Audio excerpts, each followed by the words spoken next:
Kulaax Socé mu ngi ci wetu frontière Sénégal ak Gambie dëkk boobu nag école bi am na juróom benn fukki at waaye ci jafe-jafe yu tar la nekk. problème nag yi ñu am ci école bi bëri na mais xam naa dañ koy tënk ci yenn rek yoo xam ne moo gën a am solo mooy ne toilette yi ñu am aussi fii ci école bi tamit fonctionnel lu baaxul bëggoon nañ tamit aussi ku ñu ci jàppale. l'école n'est pas électrifiée. voilà bëgg nañ aussi ay table banc parce que loolu manqué nañ ko trop.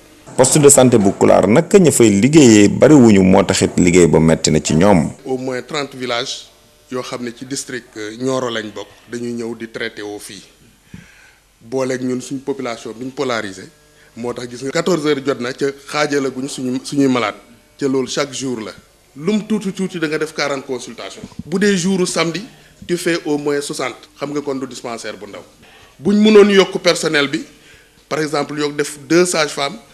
plus un assistant infirmier day gën a baax chaque jour war nañoo évacuer ba pare duñ am ambulance. soriwaay ak làqu dëkk boobu làqu loolu it lu sonal waa dëkk ba la. il faut nga jaar suuf pour mën a dem Kaolack. problème accessibilité bi. boo buggee dem vers le sud il faut traverser un fleuve. di jéggi ndox te amuñ ay gilet.